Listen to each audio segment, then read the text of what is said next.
Bienvenidos y bienvenidas un día más al podcast de Sociología Inquieta, un podcast donde tratamos temáticas relacionadas con la realidad social a través de la sociología.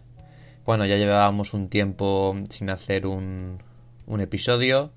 Hemos estado haciendo material de divulgación en otras redes como Instagram, en Sociología Inquieta, en YouTube también, en el canal con el mismo nombre, Sociología Inquieta.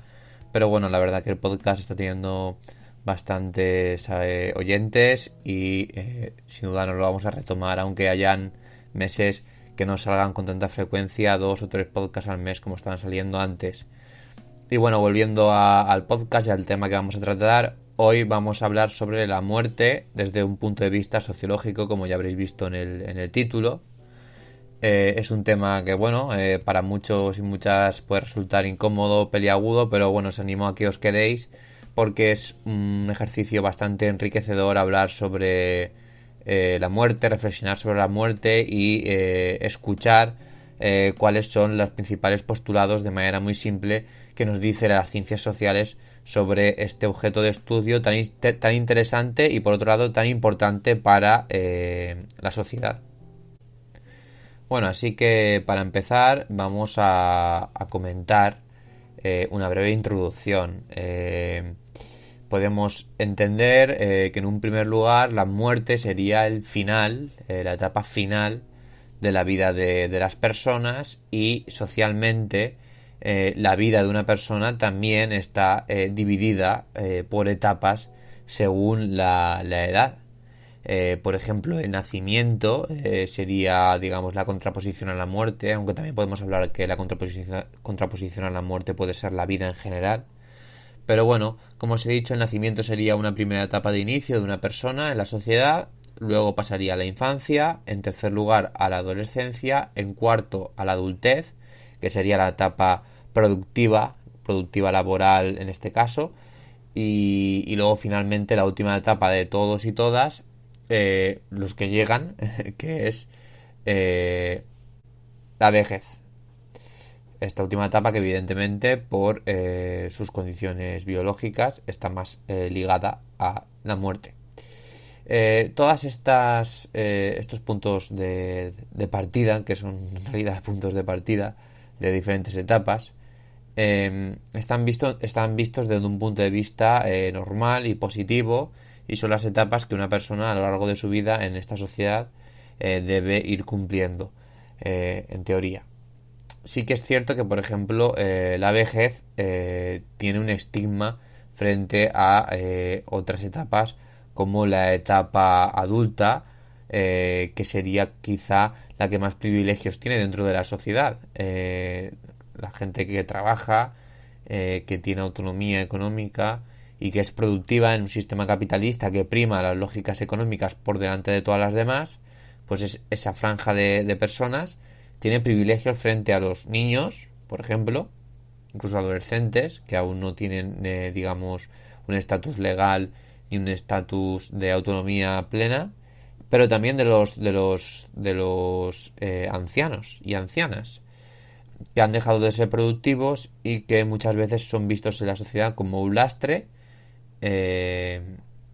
Como he dicho, una sociedad que prima la lógica económica, porque en otros modelos de sociedad no capitalistas, las personas ancianas siempre han estado rodeadas de prestigio, de sabiduría, ¿no? Se les atribuía la cualidad de la sabiduría, de pedir consejo, de ser alguien que tiene un bagaje de vida que puede servir para resolver las problemáticas sociales del grupo o de la tribu o de la agrupación social que sea. Pero bueno, aquí vemos etapas, ¿no? Son etapas que, si os dais cuenta, están condicionadas por su cercanía o lejanía de la muerte, aparte de por la relación que hay en el trabajo o la función productiva que se está haciendo en ese momento, que eso también. Entonces, en definitiva y resumiendo, con la muerte parece que tenemos una relación peculiar. Bueno, no es que lo parezca, lo tenemos. Pues, ¿por qué pasa esto? Bueno, mi opinión es por lo que envuelve al acontecimiento de la muerte. La muerte es en realidad la pérdida definitiva de existencia, y se presenta por esto, básicamente, por el temor que esto genera en nosotros y nosotras, como un tabú.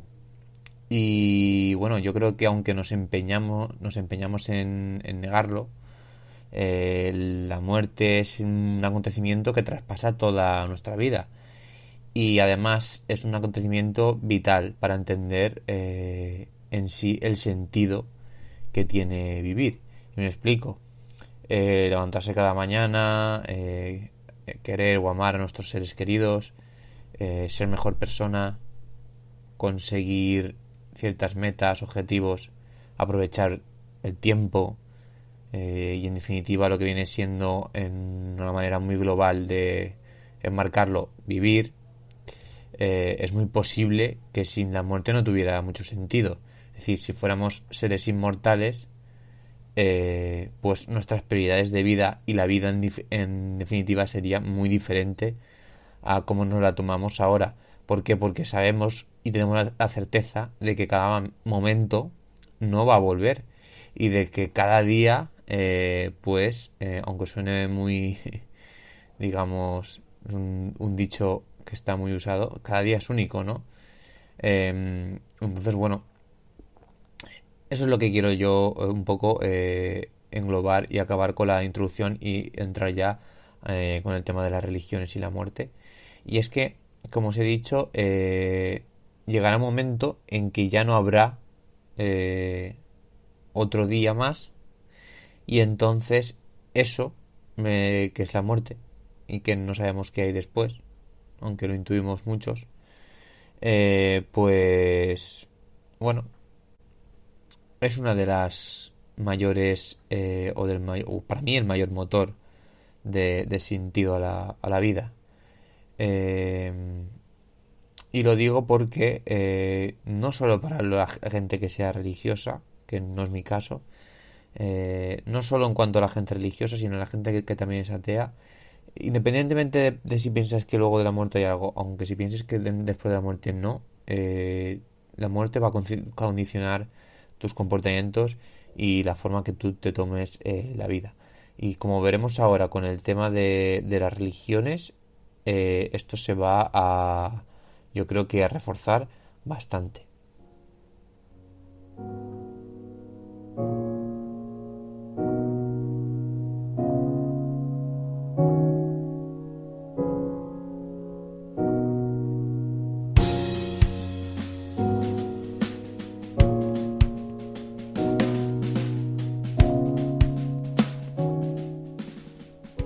Bueno, como os estaba diciendo, la segunda parte del podcast va a ir sobre la religión.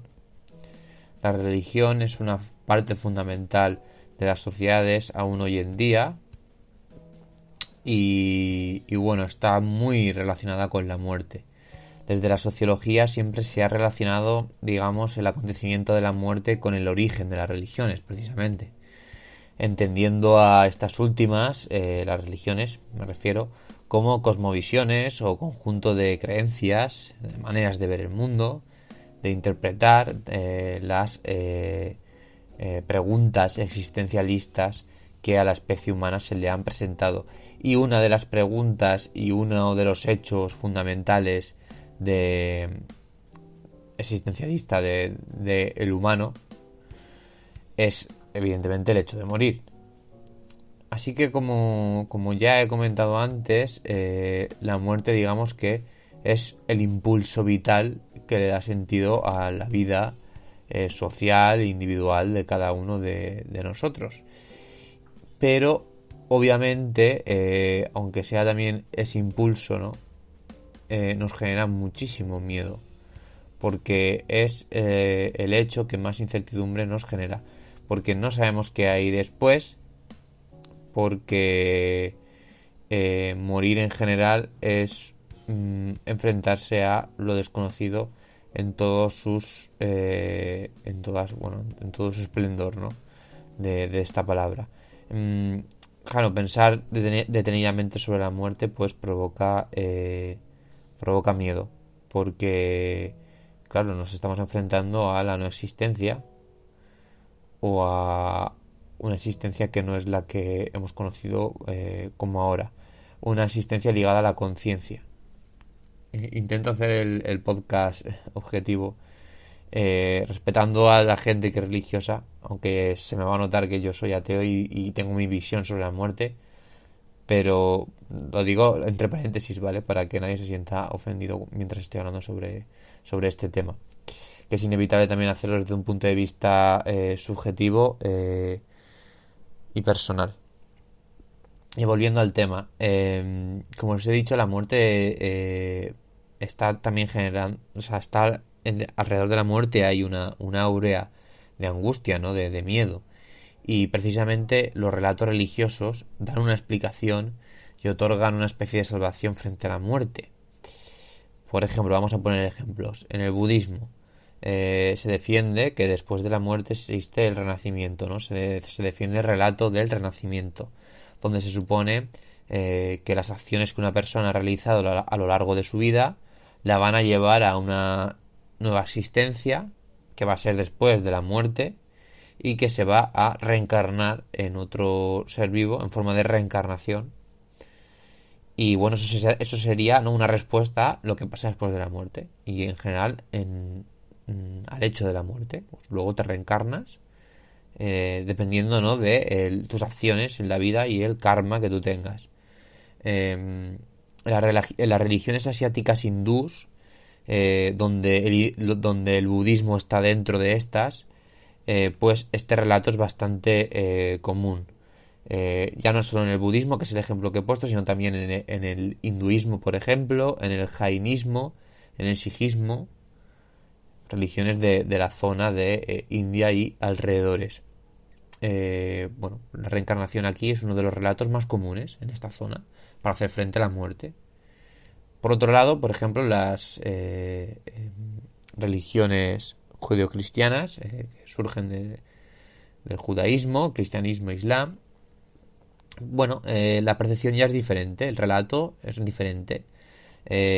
Aquí en el cristianismo y en el islam, dependiendo de tus actos en vida, tus actos morales, éticos, etcétera, una vez mueres inicias una especie de camino hacia dos polos opuestos, hacia la salvación si tus actos han sido moralmente buenos, o hacia la condena si tus actos no han sido buenos moralmente y éticamente hablando, y te irías a el infierno, ¿no? Están esos dos polos. Si has sido bueno, para hacerlo muy simple, vas al cielo; si has sido malo, vas al infierno. Eso es el camino que te espera después de la muerte. Si os dais cuenta, la muerte nunca es el final en el pensamiento religioso. Y esto, queramos o no, nos da una especie de alivio existencial, ¿no? Nos da una salida.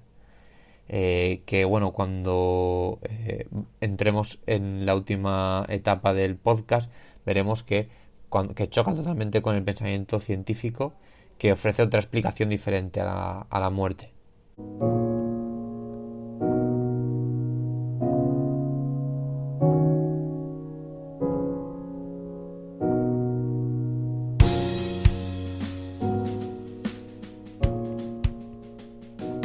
Bueno, hemos estado hablando, ya hemos hecho, digamos, las dos primeras partes del podcast, y ahora vamos a poner un ejemplo de ritual social ligado a la muerte o mortuorio.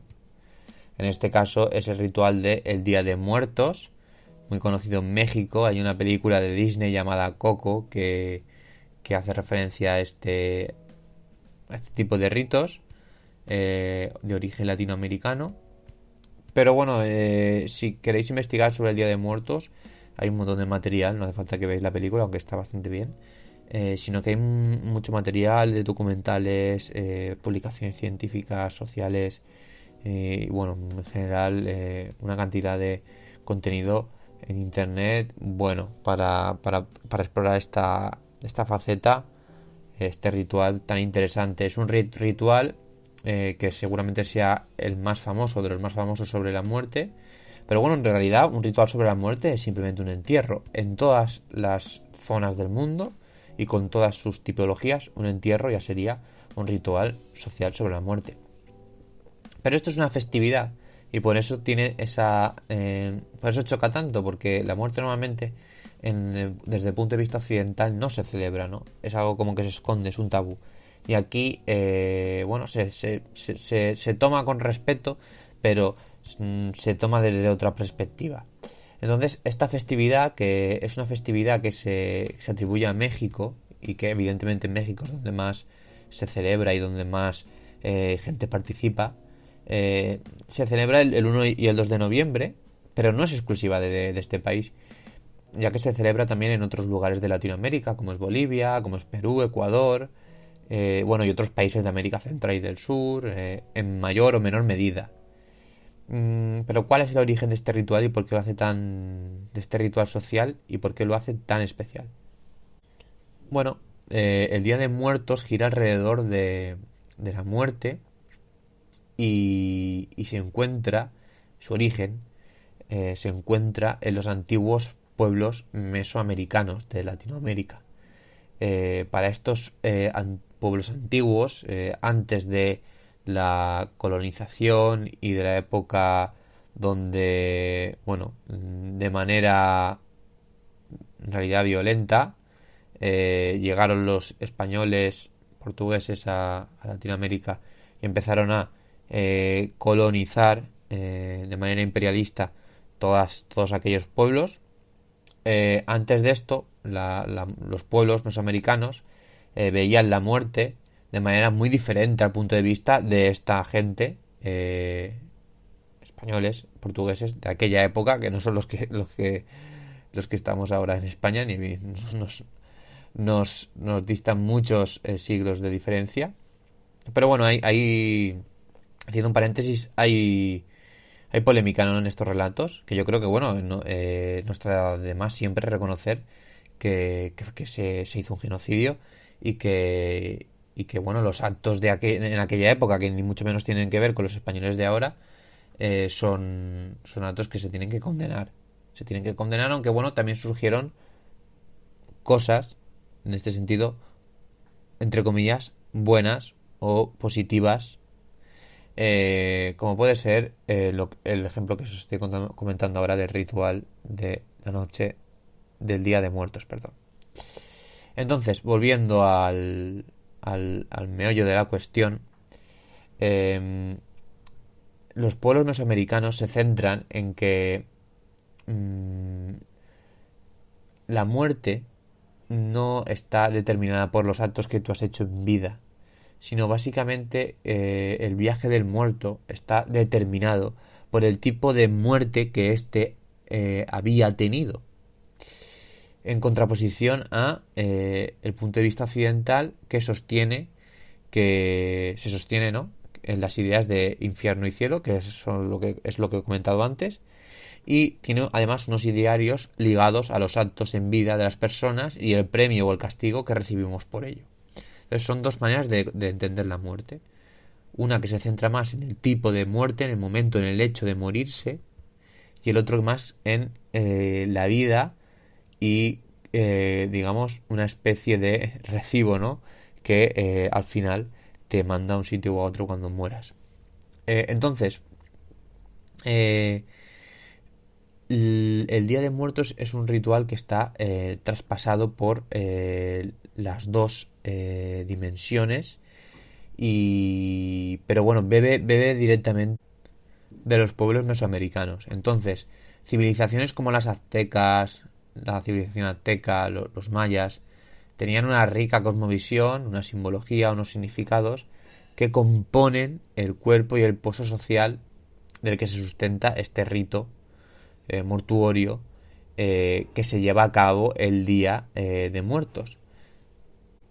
Pero no es exclusivo. Existen muchas cosas del catolicismo en este rito y esto ocurre porque con la llegada de los españoles que he comentado antes en 1492 y la imposición del cristianismo a los pueblos originarios de Latinoamérica, se produce una especie de fusión de elementos donde además se hizo coincidir el Día de Todos los Santos, que es la festividad católica por excelencia sobre los difuntos en España y en los países católicos, aquí en España en la conocida Semana Santa, y por otro lado esto se hace coincidir con los rituales sobre la muerte de los pueblos mesoamericanos.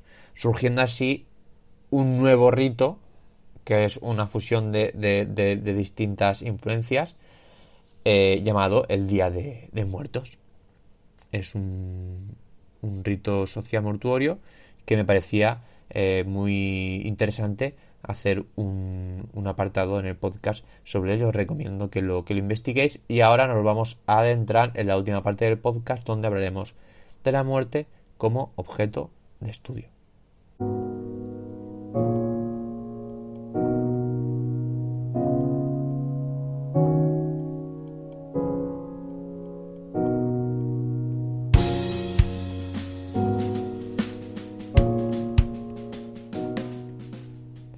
Bueno, la muerte como objeto de estudio, lejos de ocupar un lugar central en la sociología, como pueden ser otros ámbitos como la economía, la política, las ciencias de la vida, las artes, el deporte, el género, presenta un papel menos popular. Como siempre existe siempre el tabú, ¿no?, de la muerte detrás. Si bien es cierto que para entender por qué pasa esto, debemos también comprender que la sociología se inicia en Occidente y que por tanto tiene sesgos occidentales, eurocentristas. Un primer sesgo sobre el estudio de la muerte en la sociología es que los propios sociólogos, sobre todo en sus inicios, estudiaban únicamente los rituales relacionados con las defunciones y los símbolos símbolos y significados de estos rituales, pero siempre lo hacían sobre cosmovisiones de sociedades no occidentales. Evitaban hacerlo normalmente de las sociedades occidentales, por el tabú que os he comentado precisamente. Sí que es cierto que Emile Durkheim, por ejemplo, ya hizo bastantes investigaciones al inicio de la sociología sobre el tema de la muerte y el suicidio. Y bueno, entonces debemos entender también que la sociología surge, además, con el surgimiento del capitalismo. Y claro, el capitalismo y las lógicas de este nuevo sistema social que sustituye al feudalismo ve la muerte de otra manera y la procesa socialmente de otra manera. En el capitalismo existen dos fenómenos que son imprescindibles para entender su consolidación. El primero es la individualización y el segundo es la secularización de las sociedades. ¿Qué es este segundo? ¿Qué es la secularización? Bueno, es un proceso donde la esfera religiosa se va diferenciando cada vez más de la política y del gobierno público. Entonces, a través de esto, la visión religiosa del mundo en general, que era la que primaba, empieza a ser desplazada al hogar privado y empieza a ser además sustituida en un proceso que va muy a la par que la secularización. Empieza a ser sustituida esta visión por la visión científica. Una visión que sí que es cierto que da una explicación más verosímil sobre la muerte a través de avances en disciplinas científicas como la biología o la medicina. Entonces, bueno, el ateísmo cobra fuerza, el ateísmo y el racionalismo cobran fuerza frente a las explicaciones míticas y fantásticas de la muerte y también de la vida y de el origen del hombre, etcétera. Por ejemplo, la teoría de la evolución de Darwin y muchas más teorías relacionadas con la revolución científica. Y bueno, en realidad esto es bueno, ¿no? Es bueno para tener una visión más realista de la muerte, que no esté sustentada solo en un mito, pero sí que es cierto que pese a arrojar luz y una versión diferente sobre la muerte en la sociedad, esta versión es menos bonita que la versión religiosa. La muerte para la ciencia es el paso a la no existencia, a la no conciencia y a la nada. O por lo menos hay muchísimas posibilidades de que sea esto. O la posibilidad mayoritaria es que la muerte nos acabe conduciendo a algo parecido a lo que acabo de describir. Entonces, claro, nuestros cuerpos acaban siendo descompuestos. Pasan a ser partículas que van a formar parte de otros procesos, de otros cuerpos, de otros espacios ecosistémicos, pero nosotros, nuestro yo, nuestra conciencia va a dejar de existir. Y por lo tanto, la sociedad capitalista, aunque aporta con la ciencia, este nuevo paradigma, no consigue evitar que el miedo sobre la muerte cese y además se empieza a instalar una especie de tabú sobre ella. ¿Por qué se instala un tabú? Creo que para hablar del tabú en la sociedad actual, el tabú y la muerte, obvio, tenemos que ir a otra dimensión. Y es que la sociedad capitalista es una sociedad productiva. Productiva en el sentido de todas las sociedades son productivas, pero es una sociedad que se rige por la productividad. Es una sociedad que su lógica más transversal se basa en optimizar todo al máximo en la lógica productiva económica. Eficiencia científica, eficiencia económica, eficiencia productiva. Por lo tanto, la eficiencia científico-médica antepone su lógica de digerir la muerte en la sociedad hoy en día. Y esta lógica, lo más productivo para el sistema capitalista es ocultando la muerte. ¿Por qué? Porque genera preocupación, genera problemáticas existenciales. La gente que está dándole vueltas a esto se calienta bastante la cabeza y al sistema capitalista lo que le importa es, una, que no nos calentemos mucho la cabeza y dos, que seamos productivos. Por lo tanto, si bien es cierto que las religiones, como hemos dicho antes, en realidad inventan relatos fantásticos sobre nuestro destino final, porque no están basadas en nada, aparte del mito y la metáfora, la mayoría de veces sí que logran paliar la angustia, o a mucha gente logra paliar la angustia sobre la muerte. Entonces ahí se podría debatir si son útiles en ese sentido, aunque haya gente que, como yo me incluyo, no crea o no me sirva esa explicación. Pero si a alguien le sirve esa explicación para hacer frente a la muerte, yo creo que es algo que no es criticable para nada. Sin embargo, volviendo al otro punto de vista científico, objetivo, ateo, nos encontramos con que se ha normalizado en las sociedades modernas, tanto para la gente que es religiosa como para la que no, aunque ya he dicho antes lo de ateo, que se pueda, o sea, que se deba o que se haga directamente ignorar la muerte. Sobre todo la de uno mismo como opción final e inesquivable. O sea, creo que siempre hablamos sobre la muerte, pero muchas veces no hablamos sobre la muerte de nosotros mismos o no reflexionamos sobre que nosotros también nos vamos a morir. Y bueno, aquí surgen varios dilemas que voy a narrar un poco para acabar ya el podcast. Por ejemplo, la periodista, investigadora y socióloga Susan Sontag hizo una interesante investigación sobre los avances en medicina en el año 1977, cuando estaban surgiendo nuevos tratamientos contra el cáncer, etcétera, etcétera, y las consecuencias sociales que estos podrían tener, ¿no? Muchas veces ella hablaba de un proceso de deshumanización del cuidado del paciente, como a toda costa la sociedad capitalista que quiere salvar a las personas en teoría para que sean productivas, que quieren que tengan buena salud o que tengan la salud necesaria para poder trabajar siempre, hasta que luego ya por salud no puedan y como muchas veces se vean sometidas a exclusión social. Como os he dicho, surgen cuestiones de preguntar al paciente qué piensa sobre su muerte y cuál es la decisión sobre su vida y su muerte, que muchas veces el propio médico tiene más decisión sobre el paciente, sobre la muerte de una persona que no es él, que es ajena a él. Entonces, claro, estamos hablando de algo que entra en un debate peliagudo y ético. Aquí podemos hablar de debates políticos sociales como la eutanasia.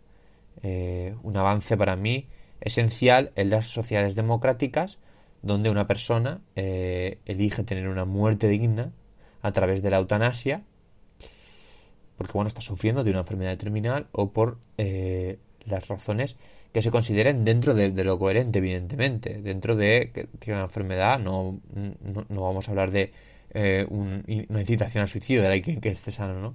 Pero de alguien que tenga una enfermedad crónica, sin cura, que le causa mucho dolor, etcétera. Pues bueno, aquí evidentemente yo creo que esto es un derecho fundamental. Otro derecho que quizá está más entre dos esferas, pero que también me resulta muy interesante hablar, es el derecho al aborto. reivindicado de manera muy lógica por las mujeres y el feminismo. Es también un ámbito social que entra con fuerza dentro y que está muy relacionado con la sociología de la muerte, porque la gente que está en contra del aborto habla sobre la muerte de los fetos. Pero claro, aquí ya entramos en... estamos considerando que un conjunto de células que aún no han desarrollado conciencia son humanos y por lo tanto, como son humanos, mueren. Y estamos hablando de que entonces la vida para ellos surge en el momento de la gestación, ¿no? De la formación del cigoto. Entonces ahí entramos en un terreno pantanoso, pero bueno, que creo que cada vez se está aclarando más, ¿no? En el sentido de que siempre que la mujer esté en una situación de seguridad médica, ella tiene el derecho de decidir, obviamente, sobre su cuerpo y sobre si dar a luz o no, etcétera. Creo que para la sociología y para las posturas más progresistas, pues bueno, no hay debate en esto, no hay debate. Luego podríamos hablar de si hasta cierto punto, cuando el feto tiene X meses, pues es peligroso para la mujer, etcétera. Incluso podríamos hablar de si a partir de X meses, pues ya se puede considerar que tiene conciencia o que no. Aunque bueno, yo soy muy escéptico en esas terminologías, que son argumentos que además usan los antiabortistas, pero estaría dispuesto a entrar a debatir desde un punto de vista científico sobre esto, por supuesto.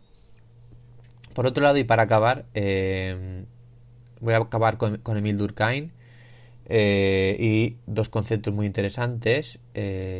Durkheim, sociólogo francés, uno de los primeros de esta disciplina que la sentó como ciencia, usa dos conceptos: el concepto de solidaridad mecánica y el concepto de solidaridad orgánica. ¿Cuál es el concepto de solidaridad mecánica? Vamos a empezar por este. Bueno, para Durkheim, las sociedades donde no hay una división del trabajo potente y las tareas son similares para todas las personas de la comunidad, quiero decir, existe una solidaridad mecánica, es decir, para él serían las maldichas tribus primitivas o sociedades menos avanzadas. Entonces, para estas sociedades, la muerte significa algo trascendental. ¿Por qué? Porque no se puede ignorar, no se puede ocultar. Son comunidades pequeñas, están traspasadas por el mito, porque no tienen no tienen elaborado un método científico. Entonces, las explicaciones que dan a la realidad normalmente están traspasadas por los mitos y las metáforas y el pensamiento abstracto. Y la muerte significa algo trascendental, algo totalmente sobrenatural en todos los sentidos. Pero sin embargo, Durkheim dice que las sociedades modernas actuales, donde existe una solidaridad orgánica, es decir, una división del trabajo muy compleja, la muerte ya no causa este impacto que causa en las sociedades primitivas. Y esto pasa porque la función de cada una de nosotras y nosotros es fácilmente sustituible por otro individuo en la sociedad capitalista moderna. Un mundo globalizado que compartimos con 7.000 millones de personas. Y bueno, por eso la importancia de las ciencias sociales y humanas y la filosofía en general, para entender y acercarnos a la muerte sin estigmas, para hacer más llevadero el camino inexorable hasta este acontecimiento, que es un acontecimiento único para cada uno de nosotras y nosotros, pero que es un acontecimiento que además solo vamos a poder experimentar en nuestras carnes una única vez. Pero paradójicamente, y ahí está el asunto, lo vivimos en nuestras carnes también, en nuestra psique, en nuestra psicología, en múltiples ocasiones a lo largo de nuestra vida. Con amigas, con amigos, con familiares, con gente de nuestro entorno que muere y nosotros llevamos su pérdida arrastras, ¿no? En muchas ocasiones. Por eso creo que es bueno hablar sobre la muerte sin tapujos y estudiarla desde el punto de vista científico-social, para aportar verdad sobre un acontecimiento que quizá nunca logremos resolver, pero que es necesario siempre mirar de frente y afrontar.